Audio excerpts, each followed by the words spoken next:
Hello friends, आज के lecture में हम पढ़ने वाले हैं एसआर लैच के बारे में और इस लैच को हम डिज़ाइन करेंगे with the help of NAND gate. अगर आप नए हो इस चैनल पे तो प्लीज़ मेरे चैनल को सब्सक्राइब कीजिए और बेल आइकन को प्रेस कीजिए ताकि जब भी कोई नया वीडियो आए तो आपको उसका लेटेस्ट अपडेट मिल जाए। Okay, so first of all हम इस एसआर लैच के बारे में सीखेंगे और इसको हम आज की क्लास में हम नैंड गेट की हेल्प से डिज़ाइन करने वाले हैं और सेम गेट को हम सेम लैच को एसआर लैच को हम टिंकर कैट पे सेम लैच को हम सर्किट वर्ड सॉफ्टवेयर में हम इसे सिमुलेट करेंगे। तो अगर हम बात करें एसआर लैच की, ओके,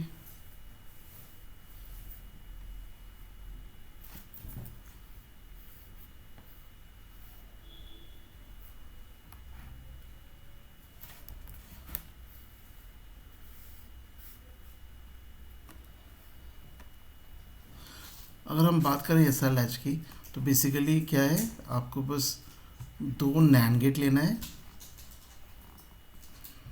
ओके, और एक इनपुट में एस होगा, दूसरा इनपुट आर होगा, ओके, और जो पहला नैंड गेट है इसके आउटपुट को हम क्यू कहेंगे और जो दूसरा नैंड गेट है इसके आउटपुट को हम क्यू कॉम्प्लीमेंट कहेंगे। ओके, और अब हम क्या करने वाले हैं, पहले नैंड गेट के आउटपुट को हम दूसरे नैंड गेट के इनपुट में फीडबैक में रखेंगे और दूसरे नैंड गेट के आउटपुट को हम पहले नैंड गेट के इनपुट में हम फीडबैक करेंगे। ओके, तो ये जो सर्किट बनकर आ रही है इसी को हम क्या कहते हैं, SR latch using NAND gate. Okay, SR का फुल फॉर्म होता है सेट रीसेट। ओके, तो हमारे पास दो इनपुट है एस और आर, ओके, और दो आउटपुट है हमारे पास Q and Q bar. Okay, जैसा कि आपको पता है कि जो हमारा एसआर लैच है ये क्या है, आपका एक सीक्वेंशियल सर्किट है। ये क्या है, आपका एक सीक्वेंशियल सर्किट है। ठीक है, तो सीक्वेंशियल सर्किट में क्या होता है, जो हमारा आउटपुट होता है वो प्रेजेंट इनपुट, जो कि इस केस में एस और आर है, और आपका पास्ट आउटपुट, इन दोनों वैल्यूज पे डिपेंड करता है। तो for the sake of simplicity हम क्या कर रहे हैं, हम आउटपुट्स को हम क्यू एन प्लस वन मान ले रहे हैं और Q C N plus one मान ले रहे हैं।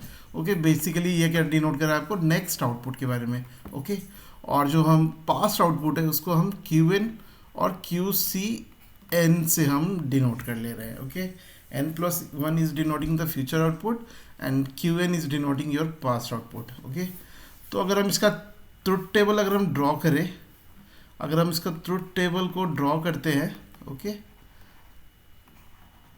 तो हमारे पास इनपुट क्या है, S and are.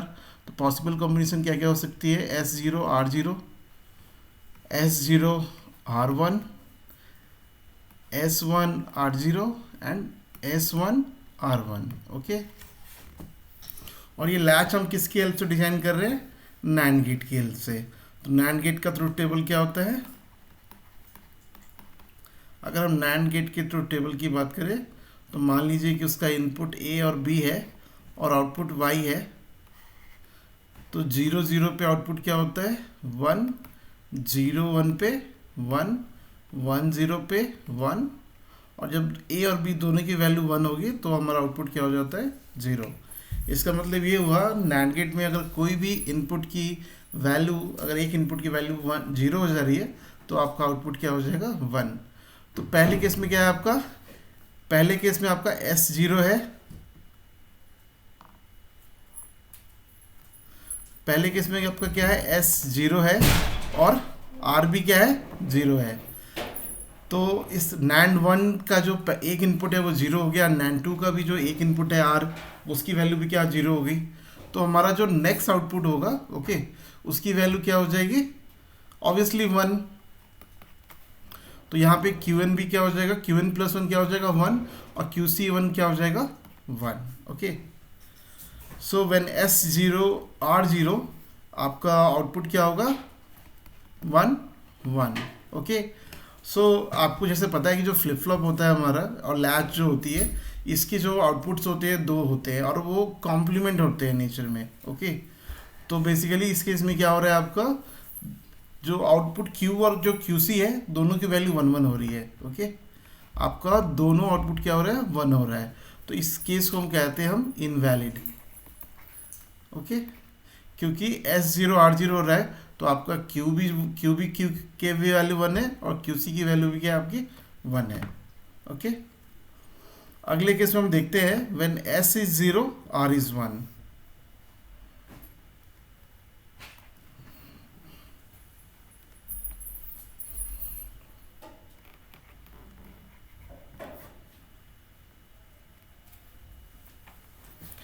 when S is 0 R is 1। Okay, इस केस में हम पास्ट आउटपुट को क्या एज्यूम कर लेते हैं, जो Qn है इसकी वैल्यू 0 है और QC की वैल्यू क्या है 1। हम मान के चल रहे हैं कि जो हमारा पास्ट आउटपुट है वो एक वैलिड आउटपुट है। ओके, तो S की वैल्यू 0 है आपकी, तो NAND 1 का आउटपुट क्या हो जाएगा, ये आपका फ्लिप कर जाएगा फ्रॉम 0 to 1। ओके, और ये 1 कहाँ आ जाएगा NAND 2 के इनपुट के क्रॉस, तो NAND 2 का इनपुट क्या हो गया, एक इनपुट 1 है और R की वैल्यू ऑलरेडी 1 थी हमारी, तो 1 1 पे आउटपुट क्या होगा 0, तो QC क्या हो जाएगा आपका 0। So when S is your 0 and R is 1, तो Qn प्लस 1 क्या होगा 1 एंड QC क्या हो जाएगा 0। Okay, this condition is called set condition. Okay, and in the next case क्या होगा आपका, अगले केस में हम मान के चलेंगे S की वैल्यू 1 एंड R की वैल्यू 0। ओके, अब हम थर्ड केस को हम डिस्कस करने वाले हैं।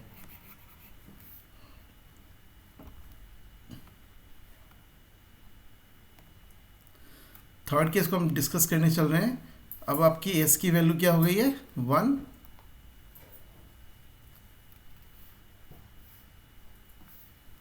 अब S की वैल्यू हो गई है 1 और R की वैल्यू क्या है आपकी 0 है। ओके, और यहाँ पे अगेन हम मान के चल रहे हैं कि जो हमारा पास्ट आउटपुट है वो क्या है आपका एक वैलिड आउटपुट है, तो Qn की वैल्यू को हम 0 मान लेते हैं और QC की वैल्यू को हम 1 एज्यूम कर लेते हैं। ओके, सो Qn इज 0, तो हमारा NAND 2 का इनपुट क्या हो जाएगा, दोनों इनपुट 0 0 हो जाएगा। और आपको पता है कि NAND के केस में क्या होता है, जब दोनों इनपुट 0 होते हैं तो आउटपुट क्या हो जाती है आपकी 1, तो आपका QC का जो आउटपुट होगा वो 1 का 1 ही रहेगा, और ये 1 कहाँ हो जाएगा आपका NAND 1 के क्रॉस फीड हो जाएगा। ओके, और यहाँ पे क्या हुआ NAND 1 के दोनों इनपुट्स की वैल्यू क्या हो गई 1 1 हो गई। ओके, और जब NAND के केस में क्या होता है, जब दोनों इनपुट की वैल्यू 1 होती है तो आउटपुट आपका क्या हो जाता है 0, तो इस केस में आपका आउटपुट क्या हो जाएगा 0 का 0 रहने वाला है। Okay, so when S is 1 R is 0, Qn plus 1 will become 0 and QC will become 1, and this condition is called as reset condition. Okay, and the last case is when S is 1 R is 1. Okay, the last case is our when S is 1, when S is 1 and R is 1.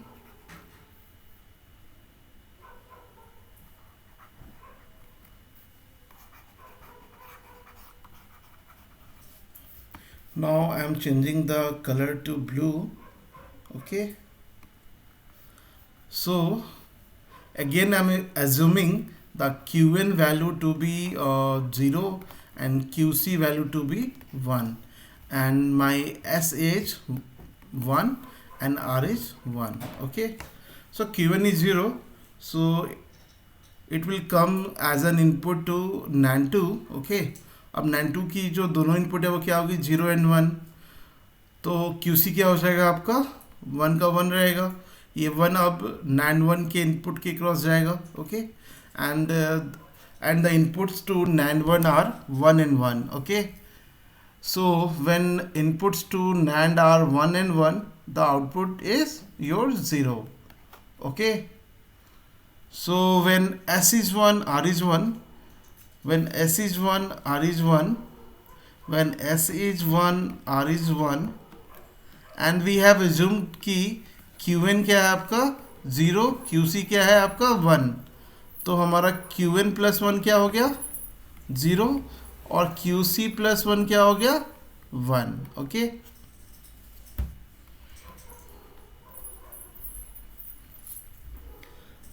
अब हम इसमें एक case और हम discuss करते हैं कि अगर ये जो Qn की जो वैल्यू है ना, अब इसे हम थोड़ा सा चेंज कर देते हैं. ओके, Qn की वैल्यू को हम थोड़ा सा चेंज कर देते हैं और now I am assuming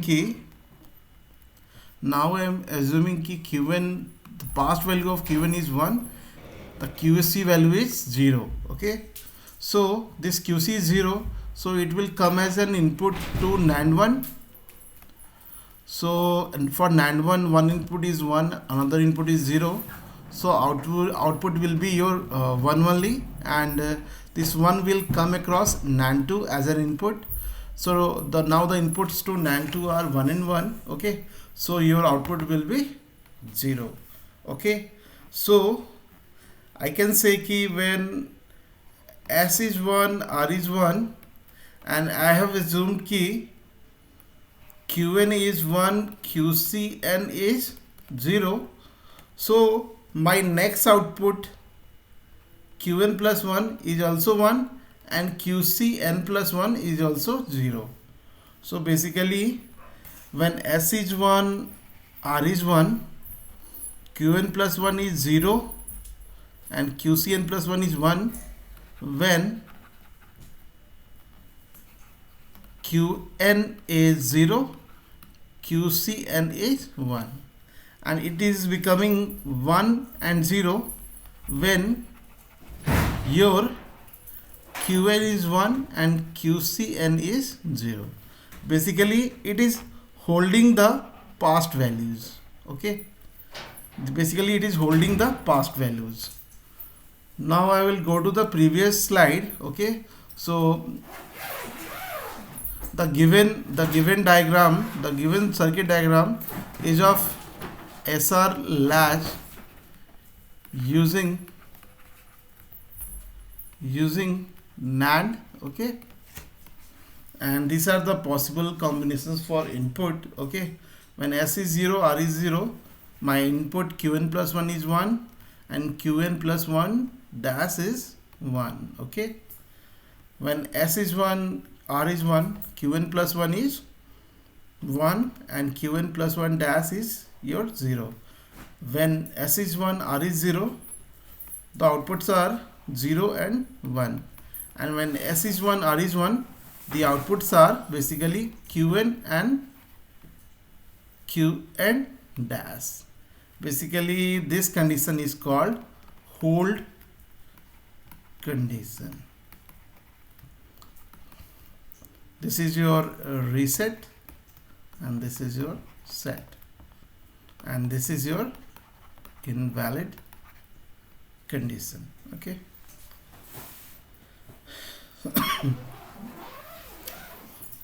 now I hope you understand the working of the SR latch. Now I will implement the same circuit on your circuit bus. Okay, so I have already implemented the SR latch on my circuit bus account. Okay, so this diagram is your NAND 1. Okay, this gate is your NAND 1. Okay, the bottom NAND is your NAND 2. Okay, the inputs to this circuit are S and R. Okay, and the outputs are Q and QC. So you are clearly saying that when S is 0, R is 0, your Q is 1 and QC is 1. Okay, now I am changing S is 0, R is 1. Okay, when S is 0, R is 1, you are seeing that the Q is 1 and QC will become your 0. Okay. Now I'll change the S to be 1 and R to be 0. Okay. And the output got flipped to Q to be 0 and QC to be 1. Now we have to verify the last condition. As you are seeing that here, your Q is 0, QC is 1. Okay. So when I set the condition S is 1, R is 1, the output will remain same. Okay. Our output will remain same. Okay.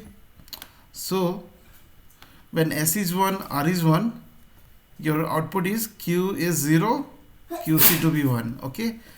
Let me change this condition. Okay. Now I have changed the value. S is 0, R is 1.